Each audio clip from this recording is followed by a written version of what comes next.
এদেরকে যেখানেই দেখবা এক মুহূর্ত দেরি করবা না, সঙ্গে সঙ্গে হত্যা করবা। আজকে রাজবাড়ী, গোয়ালন্দ এবং রাজশাহীতে দুইটা মাজার মুসলিম জনতারা ভেঙে দিয়েছে শুধু শিরিক হওয়ার কারণে। কবর থেকে উঠাইয়া আপনি তাহলে পুরাবেন, আনন্দ উল্লাস করবেন, আবার তকবীর দিবেন, নারে তাকবীর আল্লাহু আকবার, এগুলিকে শিখেছেন। তো শুক্রবার এই ভণ্ড পীরের আস্তানা ভেঙে তারা মাটির সঙ্গে গুড়িয়ে দিয়েছেন, তার লাশটা কবর থেকে তুলেছেন। এখন তো জাহেলিয়তের জমানায় আছি। এই যে গত পরশুদিন মনে হয় এক পাগল, নাম হচ্ছে নূর পাগলা, মনে হয় কি পাগলা, নূর পাগলা, নূরা পাগলার মাসতুতে ভাই, বলেন বলেন বলেন, নূরা পাগলার খালতো ভাই কোন মারা যাওয়ার পর নূরা পাগলা। আসসালামু আলাইকুম প্রিয় দর্শক, আশা করি আপনারা সকালে ভালো আছেন। তো প্রিয় দর্শক, নূরে পাগলা আসলে কে? এই নূরে পাগলাকে নিয়ে কিন্তু আলেমদের মধ্যে তর্ক বিতর্ক সৃষ্টি হয়েছে। হ্যাঁ প্রিয় দর্শক, নূরে পাগলা এমন কি কাজ করেছেন যে তাকে নিয়ে এত সমালোচনা, পুরো বাংলাদেশ তোলপাড়। নূরে পাগলা সম্পর্কে জানতে হলে ভিডিওটিকে সম্পূর্ণ দেখলে কিন্তু বুঝতে পারবেন আলেমদের মধ্যে তো তর্ক বিতর্ক সৃষ্টি হচ্ছেন সেই নূরে পাগলাকে নিয়ে। এমন কি কাজ করেছিলেন তিনি যে তাকে নিয়ে এত সমালোচনা হচ্ছে, তাকে নিয়ে পুরো বাংলাদেশের লোক তোলপাড়। তো চলুন সে বড় বড় আলেমদের মুখ থেকে শুনে নেব সে নূরে পাগলা সম্পর্কে কি বলেন, তিনি এমন কি কাজ করেছেন যে তাকে নিয়ে এত আলেমদের মধ্যে তর্ক বিতর্ক সৃষ্টি হচ্ছেন। আর নূরে পাগলা আসলে কে, তিনি কি কাজ করতেন বা কি হয়েছেন। তো চলুন সব সম্পূর্ণ ভিডিওটি দেখলে কিন্তু আপনারা বুঝতে পারবেন। তো ভিডিও শুরু করার আগে আপনারা যদি আপনি নতুন হয়ে থাকেন আমাদের চ্যানেলে, অতি অবশ্যই আমাদের চ্যানেলটিকে সাবস্ক্রাইব করে যাবেন। আমরা এই চ্যানেলে এরকম ভিডিওগুলো খুবই কষ্ট করে আমরা কালেকশন করে থাকি, অতি অবশ্যই আমাদের চ্যানেলটিকে সাবস্ক্রাইব করে যাবেন। চলুন সে নূরে পাগলা সম্পর্কে আমরা জানবো তিনি কি এমন কাজ করেছেন যে তাকে নিয়ে তর্ক বিতর্ক সৃষ্টি হচ্ছেন সে আলেমদের মধ্যে। তো আলেমদের বক্তব্যগুলো আমরা শুনে আসবো। বাংলাদেশের রাজবাড়ী জেলার গোয়ালন্দ থানায় নুরাল পাগলা নামের একজন পীর, নুরুল হক নূর, যে নিজেকে ইমাম মাহাদি বলে দাবি করেছিল যে আমি ইমাম মাহাদি, যে কোরআনুল কারীমকে ব্যঙ্গ করে কথা বলেছেন এবং তিনি তার কাছে যারা বায়াত গ্রহণ করে, তার যারা অনুসারী, তার যারা ভক্ত, তাদেরকে কালেমা পড়ায় দেয়, লা ইলাহা ইল্লাল্লাহ মাহাদি রাসূলুল্লাহ। এটা জোরে কর নাউজুবিল্লাহ। নুরুল পাগলা মৃত্যুবরণ করেছে গত মাসে। তিনি মৃত্যুবরণ করার আগেই তার একটা কবর খানাই কাবার আদলে, খানাই কাবার চতুর্দিকে যেরকম কালো গিলাফ দেখেছেন এরকম আদলে এইভাবে রং ঢং দিয়ে তৈরি কইরা রাখছে 12 ফিট উঁচুতে। তার মৃত্যুবরণ করার পরে সেখানে যখন কবর দেওয়া হলো, এলাকার ইসলামপন্থী দিন প্রিয় মুসলমানেরা এর বিরোধিতা করে বলল যে না, কবর এরকম হতে পারে না। সাধারণ 8-10 জন মানুষের কবর যেভাবে সাদামাটা হয় তাকেও সেইভাবে কবর দেওয়া হোক, 12 ফিট উঁচুতে তাকে কবর দেয়া যাবে না এবং কাবা ঘরের আদলে তার কবরটা এইভাবে নির্মাণ করা যাবে না, এটার বিরোধিতা করেছেন। এলাকায় আলোচনা হয়েছে, প্রশাসনকে তারা বিবৃতি দিয়েছেন, তাদের কাছে বিষয়টা নিয়ে আলোচনা করেছেন। এইভাবে কথা চলতেছিল। গত শুক্রবার আপনারা দেখেছেন জুমার পরে কিছু আমাদের মুসলিম ভাইয়েরা তারা গিয়ে এই ভণ্ড পীরের আস্তানায় হামলা করেছেন, তার কবর ভাঙচুর করেছেন, এই ভণ্ড পীরের আস্তানা ভেঙে গুড়িয়ে দিয়েছেন ইসলামপন্থী তৌহিদি মুসলমান। আমরা বলতে চাই তারা মাজারে শিরিক হয়, বেদাত হয়, এমন মাজারে যেখানে কোরআন সুন্নাহ বিরোধী অপকর্ম হয়, কোরআন সুন্নাহ নিষিদ্ধ কার্যকলাপ হয়, এই ধরনের মাজারে বরাবরই আমরা বিরোধিতা করে আসি। কথা বলে ঠিক কিনা? একজন মারা গেছে, নাম নূরা পাগলা, নাম কি বলেন? নূরা পাগলা। সে বলছে নিজে নাকি মাহাদি, সে বলে যে লা ইলাহা ইল্লাল্লাহ মাহাদি রাসূলুল্লাহ। সে আযানকে বদলায় দিছে, একামতকে বদলায় দিছে, কোরআন শরীফকে বলছে বোঝা বোঝা বুঝ পাতা, একটা পাতা আর কি, বুঝ পাতা। কোরআন শরীফ বলে বুঝ পাতা, তার ঈমান আছে না নাই? কোরআন শরীফে বলছে বুঝ পাতা, তার ঈমান আছে। নিজেকে মাহাদি দাবি করছে, তার ঈমান আছে। আচ্ছা, এই বেঈমানের পক্ষে যদি কোনো পিশাব ক্যাবলা কাবা কথা বলে, তার পক্ষে কেমনে বলে আমার একটু বুঝাই করছে। নূরা পাগলার ভাই, নূরা পাগলার মাসতুতে ভাই, বলেন বলেন বলেন, নূরা পাগলার খালতো ভাই কোন মাজারে সেজদা করা, মাজারে মানত করা, আগরবাতি দেওয়া, কিছু চাওয়া, এটা প্রকাশ্য শিরিক। আজকে রাজবাড়ী, গোয়ালন্দ এবং রাজশাহীতে 2টা মাজার মুসলিম জনতারা ভেঙ্গে দিয়েছে শুধু শিরিক হওয়ার কারণে। রাজবাড়িতে যে মাজারটা বানিয়েছে, আরে ভাই আপনি মাজার বানাবেন, মানুষ মারা গেছে, মাটি দিয়ে দেন, দোয়া করেন তার জন্যে। কাবা শরীফের আদলে তার কবরটা উঁচু করে বানিয়েছে। যত রকমের শিরিকি কাজ কারবার সেখানে চলছে। এলাকার মুসলমানেরা সহ্য করতে না পেরে প্রশাসনকে জানিয়েছিল, তারা কান মুখ নাড়ে নাই। ইমানের তাকিদে শেষ পর্যন্ত আজকে সেটা ভেঙে দিয়েছে। যদিও তার লাশটা পড়িয়েছে, এটা আমরা এর পক্ষে না, কিন্তু যেখানে শিরিক হবে ওই জায়গাটার আস্তানা ধ্বংস করে দেওয়া এটা ইমানদারের কাজ। শিরিক হলে ওই জায়গায় আল্লাহর রহমত থাকে না। এখানে কিছু মাজারের ভণ্ডরা তারা বলেছেন নুরাল পাগলা এতদিন মারা যাওয়ার হয়ে গেল, তার লাশটা পছন্দ ধরে নাই, তার কাফনের মধ্যে একটা পছন্দ ধরে নাই, এবং তার সেই লাশটার মধ্যে থেকে দুর্গন্ধ বাহির হয় নাই। সম্মানিত মুআজ্জাজ হাজিরিন, যে সমস্ত ভণ্ডরা এই কথা বলতেছে যে তারা এই নুরাল পাগলা একজন সত্যিকার আল্লাহর ওলি, সে আল্লাহর ওলি প্রমাণিত হয়েছে যে তার লাশের মধ্যে তার কোনো পছন্দ ধরে নাই এবং কাফনের মধ্যে তার কোনো দাগ লাগেনি। সম্মানিত মুআজ্জাজ হাজিরিন, ওই সমস্ত ভণ্ডদের জবাব আমরা এইভাবে দেই যে এই পৃথিবীতে সবথেকে নিকৃষ্ট হচ্ছেন ফেরাউন। ফেরাউন কত শত বৎসর আগে তিনি দুনিয়া থেকে বিদায় নিয়েছেন। নীল নদের পানির মধ্যে ভেসে বেড়াচ্ছিলেন, সমুদ্রের মাছ তাকে খায় নাই, কোনো পোকামাকড় তাকে কামড় দেয় নাই, এবং সেই ফেরাউনের লাশ এখন পর্যন্ত আল্লাহ তাআলা অটেল রাখছেন এবং সুন্দর রাখছেন। তার মানে এই নয় যে ফেরাউন একজন আল্লাহর ওলি। সেই ফেরাউন নাফরমান, যিনি নিজেকে খোদাই দাবি করেছেন, আলাস্তু রব্বুকুমুল আ'লা বলেছেন, অথচ সেই ফেরাউনের লাশ এখনো তিনিকে আল্লাহ তাআলা সুন্দর করে রাখছেন। এই বলে এই প্রমাণিত নয় যে ফেরাউন একজন আল্লাহর ওলি।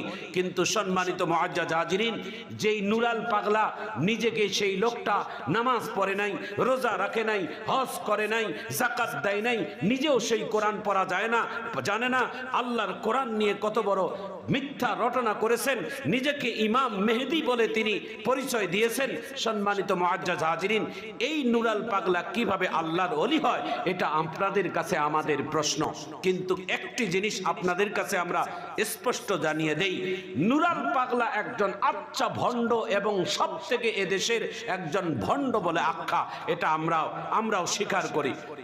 দর্শক শ্রোতা, আপনারা দেখতে পেয়েছেন জামাতের আলেমরা বলেছেন নূরে পাগলা সম্পর্কে, নূরে পাগলা একজন ভণ্ড ছিল এবং কি বাতিল আকীদা ছিল, তারা মাজার পূজারী এই ধরনের কথা বলেছেন, এবং কি তারা যে মাজার ভাঙার সাথে একমত, কিন্তু তারা একটা বিষয় একমত হতে পারেনি, সেটি হচ্ছে কবর থেকে লাশ উঠিয়ে পোড়ানো। তারা এই বিষয়টি একমত হয়নি। তাছাড়া তারা যেগুলো কাজ ওখানে ঘটেছে সব বিষয়ে জামাতের আলেমরা বা কওমি জামাতের আলেমরা তারা কিন্তু একমত, সহমত পোষণ করেছে। তবে এই বিষয় নিয়ে আহলে সুন্নাত ওয়াল জামাতের উলামায়ে কিরাম কি বলেছেন, তারা কি একই সহমত নাকি তারা কি জানিয়েছেন, চলুন সেই ভিডিওগুলো দেখে আসি। রাজবাড়িতে নুরুল্লাহ সাহেব মারা যাওয়ার পর নুরা পাগলা এ বেচারা মারা যাওয়ার পরে 18 দিন পর্যন্ত বেটার লোম চিত্তার, 18 দিন পরে বেটারে কবর টেনে উঠাইয়া এইভাবে নির্মম নির্যাতন করার পরে বেটারে আগুন দিয়া জ্বালায়া দিয়া ওরা প্রমাণ করেছে এরা হলো সেই কুখ্যাত খারিজির দল। নবীজি ওমর রাদিয়াল্লাহু তাআলা আনহুকে নির্দেশ দিয়েছেন, ওমর, এমন কিছু লোক আসবে যাদের নামাজ তোমার নামাজের চাইতেও সুন্দর, যাদের রোজা তোমার রোজার চাইতেও সুন্দর হবে, কিন্তু ওমর, শিকারকে তীর মারলে তীর যেমন শিকার ভেদ করে বের হয়ে যায়, ঠিক তেমনি ভাবে তাদের ভিতর থেকে চিরতরে ঈমান বের হয়ে যাবে। এদের পরিচয়, এদের দলের নাম হবে খারিজি। ওমর, এদেরকে যেখানেই দেখবা এক মুহূর্ত দেরি করবা না, সঙ্গে সঙ্গে হত্যা করবা। এটা আমার রাসূলের নির্দেশ। আলী রাদিয়াল্লাহু তাআলা আনহুকে নবীজি এই নির্দেশই দিয়েছেন। এই খারিজিরা আলী রাদিয়াল্লাহু তাআলা আনহুর সাথে যুদ্ধ লাগিয়া, যুদ্ধের ময়দানে বর্ষার আগার মধ্যে কোরআন শরীফ ঢুকাইয়া কোরআন শরীফ উপরে উঠাইয়া ধরছে। আলী, যুদ্ধ থামাও, হেরাজে পারতেছে না, যুদ্ধ থামাও, কোরআন শরীফ, আল্লাহর কোরআন ফয়সালা করবে। আলী রাদিয়াল্লাহু তাআলা আনহু যুদ্ধের গতি আরো বাড়ায় দিছে। জোরে কন্যা সুবহানাল্লাহ। এখন খারিজিরা অপপ্রচার করলো আলিয়ে কোরআন মানে না। যিনি নবীজির ইলমের শহরের দরজা, উনি কোরআন মানবো কেমনে হেডা বুঝে না, আর এই ফকিন্নির ফোলারা বুঝে। অগফুরান বাপেরা আলী রাদিয়াল্লাহু তাআলা আনহুর সাথে ওই যুদ্ধের পরে যে সমস্ত সাহাবায়ে কেরাম, সাহাবী রাসূল ওই যুদ্ধে শাহাদাত বরণ করেছেন, ওনাদেরকে দাফন করার পরে এই খারিজির, কুখ্যাত খারিজিদের পূর্বপুরুষরা সাহাবীদের লাশ মোবারক মাজার শরীফ থেকে তুলে তুলে তাদের উপর নির্যাতন নিপীড়ন চালাইছে। সেই তাদের উত্তরসূরি এই বেয়াদবের দল। এই জন্য এদের কাছে সব ভালো লাগে, নবীর প্রেম ভালোবাসার কথা বললেই ভালো লাগে না। এরাই হইল আলী রাদিয়াল্লাহর যুগের সেই খারিজি, ইয়াজিদের যুগের সেই ইয়াজিদি প্রেতাত্মা, বর্তমান বাংলার জমিনের ওয়াহাবি। ঠিক কিনা বলুন? এদের ব্যাপারে সোচ্চার থাকতে হবে, সতর্ক থাকতে হবে। রাজনীতি এক জিনিস, ইসলাম আরেক জিনিস। রাজনীতি এক জিনিস, ইসলাম ভিন্ন জিনিস। ইসলামকে যদি তোমাদের নোংরা রাজনীতিতে মিশাইয়া সাধারণ মানুষের মন জয় করার অপচেষ্টা করো। এখন তো জাহেলিয়তের জমানায় আছে। এই যে গত পরশুদিন মনে হয় এক পাগল নাম হচ্ছে নূর পাগলা, মনে হয় কি পাগলা, নূর পাগলা। সে যদি খারাপ হয় তাহলে ও এখন কি হয়ে গেছে, মারা গেছে। মারা যাওয়ার পর দায়িত্ব কার কাছে চলে গেছে?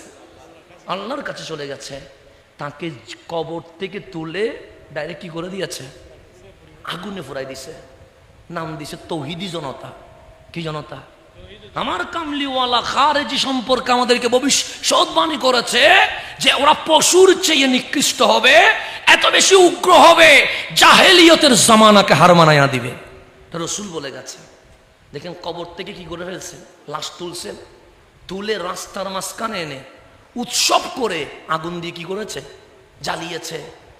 ও হাজার হইলেও মুসলমানের ছেলে তো, কথা ঠিক না? আমার নবী মদিনায়, ইসলামের বড় শত্রুর নাম ইহুদি। বড় শত্রুর নাম কি? রাসূলের ভবিষ্যৎবাণী আছে, মদিনায় ইহুদি আমার নবীকে বেশি কষ্ট দিয়েছে। আমার কামলিওয়ালা বলেছেন ভবিষ্যতেও আমার উম্মতকে সবচেয়ে বেশি কষ্ট দিবে ইহুদি। এটা আমার নবী বলে গেছেন। আমার নবী মদিনায় সাহাবায়ে কেরাম নিয়ে বসা।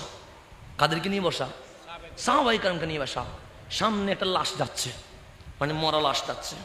আমার রসুল বসা থেকে দাঁড়িয়ে গেছে। কি দেখে? লাশ দেখে।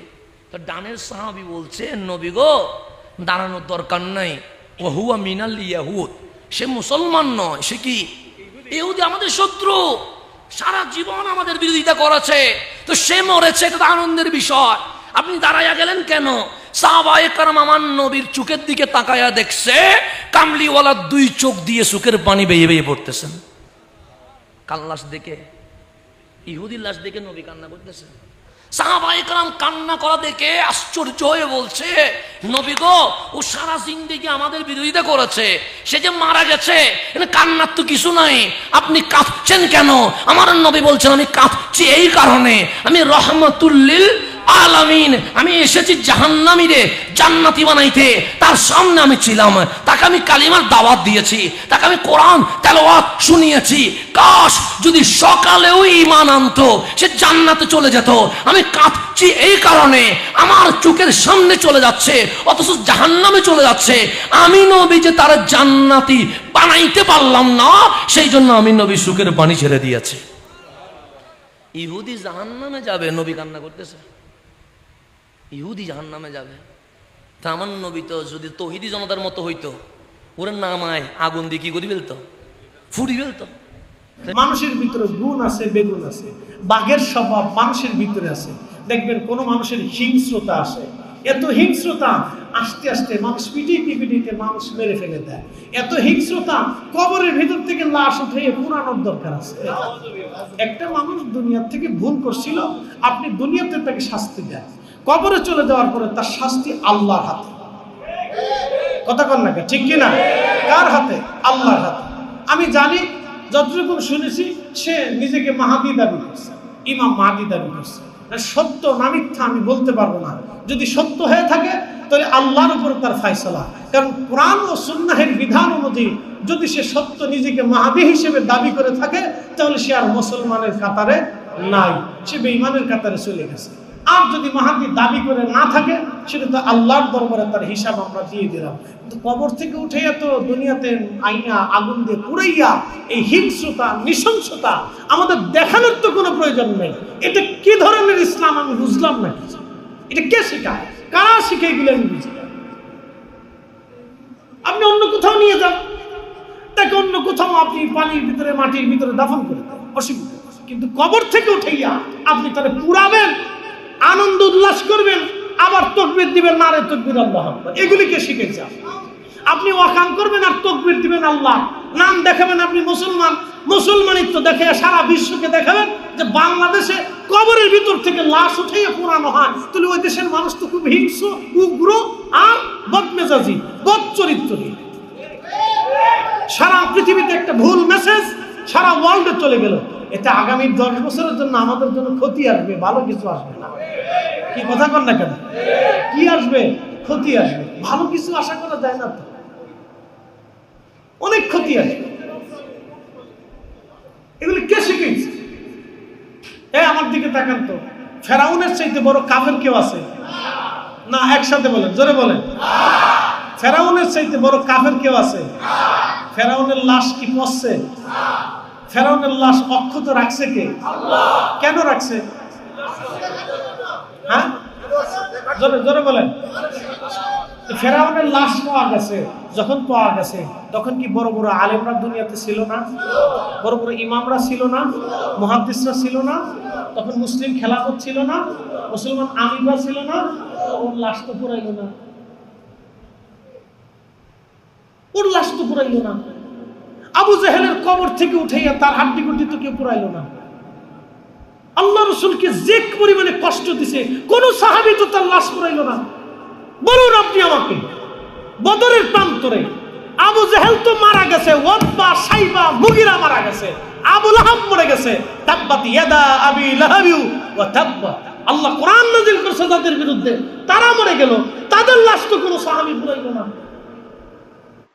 বড় বড় ইতিহাস রচিত হয়েছে। আজকে আমি দেখেছি নুরা পাগলা নামে একজন মানুষ মারা গেছে। যদি তার জীবনে অন্যায় করে থাকে, তার জীবনে যদি শিরিক করে থাকে, তার জীবনে যদি ভণ্ডামি করে থাকে, তার জীবনে যদি কোনো ধরনের কুফরি করে থাকে, সরাসরি বহির্ভূত করে থাকে, সে যদি একদিন করে থাকে, 1 মাস করে থাকে, আপনি মুসলমান হিসেবে দরকার ছিল বাংলাদেশের প্রচলিত আইনে তার বিরুদ্ধে ধর্ম অবমাননার মামলা করে তাকে গ্রেফতার করানো। কথা বলেন ঠিক কিনা? কিন্তু সেই নুরা পাগলা যখন মারা গেল, তখন আপনি তার অতীতের ইতিহাসকে টেনে তাকে ভণ্ড ফতোয়া দিয়ে তাকে কবরস্থ করা হলো। সেই কবরের ভিতর থেকে আপনারা তাকে লাঠি দিয়ে আঘাত করে করে কবর খুঁড়ে তার লাশটাকে বের করলেন। বের করার পরে তার লাশকে নিয়ে উল্লাস করেন, আল্লাহু আকবার, নারায়ে তাকবীর, আল্লাহু আকবার স্লোগান দিয়ে দিয়ে আপনারা সেই লাশটার মধ্যে আগুন ধরিয়ে পুড়িয়ে দিয়েছেন। আমার তো মনে হয় না এখানে যারা আছেন 60 বছরের মানুষ আছে, 70 বছরের মানুষ আছে, স্বাধীনতার আগে পরের মানুষ আছে, আপনাদের জীবনে কোনোদিন দেখেছেন কোন কবর থেকে লাশ তুললা, মুসলমানের লাশ তুললা আগুন দা পুরাইছে? এমন ইতিহাস কি বাংলাদেশে হইছে? আমরা কি বাংলাদেশ দেখছি? আমরা কি দেখছি? এই জন্যই বলে যে ইসলাম ছিল শান্তির ধর্ম, আজকে ইসলাম ধর্মটারে উগ্রতার দিকে নিয়ে যাচ্ছেন। ইসলাম একটি শান্তির ধর্ম, মানবতার ধর্ম। এই জন্য আমি বলবো, প্রশাসনকে বলবো, এই ঘটনার সাথে যারা জড়িত তাদেরকে অনতিবিলম্বে আইনের আওতায় আনার জন্য। কথা বলেন ঠিক না বেঠে? আজকে আপনি কোন ব্যক্তি ভণ্ড, কে ভালো মন্দ যখন মারা যায় তখন সেটা আল্লাহর হাতে ছেড়ে দিতে হয়। কথা বলেন ঠিক না বেঠি? আপনি বলুন তো, একটা মানুষ মারা যাওয়ার পরে কবর থেকে উঠায় আগুন ধরানো কি ইসলাম এলাও করে? কথা বলে এলাও করে? সে মারা গেছে, সে যদি ভণ্ড হয়, সে যদি প্রতারক হয়, সে যদি জাহান্নামী হয়, জান্নাতি হোক বা জাহান্নামী হোক, এটার ফায়সালা আল্লাহ করবেন। তুমি কবর থেকে উঠাইয়া যে তার গায়ে আগুন ধরাইছো, তুমি কয় নম্বর তুমি জানো নি? কথা বলেন ঠিক না বেটি? বেশি আল্লাহ আল্লাহ বেশি বেশি আল্লাহু আকবার স্লোগান দিলে কি মুমিন হওয়া যায়? মুমিন হইতে গেলে নবীর মহব্বত লাগে। কথা বলেন ঠিক না বেটি? এই জন্যই আপনাদেরকে অনেক সময় ধর্ম ব্যবসায়ী বলে, এই জন্য আপনাদেরকে উগ্রবাদী বলে, এই জন্য আপনাদেরকে জঙ্গিবাদী বলে, এই জন্য আপনাদের প্রতি মানুষের আস্থা বিশ্বাস দিনে দিনে উঠে যাচ্ছে। সত্যিকার ইসলামটা কলঙ্কিত হচ্ছে। কথা বলেন ঠিক না বেটি? যারা এই ঘটনার সাথে জড়িত অনতি বিলম্বে তাদেরকে আইনের আওতায় আনতে হবে। কথা বলেন ঠিক না বেটি? আমরা দেখেছি বিগত 24 সালের 5 আগস্টের পরে আমাদের 90টা মাজারের মধ্যে আগুন ধরে দেওয়া হয়েছে। সেদিন থেকে ওই দিন থেকে যদি সরকার তাদের লাগাম টেনে ধরতো, আজকে কবরের ভিতর থেকে লাশ টেনে আগুন ধরাই দিত না। কথা বলেন ঠিক কিনা বলেন? আমাদের 95টা মাজারের মধ্যে আগুন লাগাই দেওয়া হয়েছে। এই দেশে ইসলাম এনেছেন আল্লাহর ওলিগণ, এই দেশে শান্তির বার্তা ঘরে ঘরে পৌঁছে দিয়েছেন আল্লাহর ওলিগণ। সেই আল্লাহর ওলির মাজার যখন আগুন লাগাই দিয়েছেন, বুঝতে হবে আপনারা ইবনু আব্দুল ওয়াহাব নজরীর এজেন্ডা এই দেশে বাস্তবায়ন করতে চান। কথা বলেন আহলে সুন্নাত ওয়াল জামাত এগুলো বরদাস্ত করবে না। শান্তিতে কথা বলি, ভদ্রভাবে কথা বলি, খানকায় বসে। তো প্রিয় দর্শক, ভিডিওটি সম্পূর্ণ দেখলে আপনারা বুঝে গেছেন যে নূরে পাগলা কে ছিলেন। নূরে পাগলা একজন ছিলেন পীর পূজারী। তিনি যখন মৃত্যুবরণ করে তার কবরকে কিন্তু পাকার করে, ঝকমকে করে পুরো মাঝারের মতো। তখন গ্রামবাসীরা বলে যে তার কবর কেন এত চকচকে হবে, পুরো ফুল দিয়ে সাজানো, তার কবরটিকে পাকার মানে অনেক বড় ভালো করে তার কবরটি করছে, অনেক উঁচু করে, সেম মাঝারের মতো। তখন গ্রামবাসীরা তারা কমপ্লেন জানেন যে আর কবরটা এইভাবে কেন হবে। তো প্রিয় দর্শক, ভিডিওটি আপনাদের কেমন লাগলো অতি অবশ্যই কমেন্ট বক্সে জানাবেন।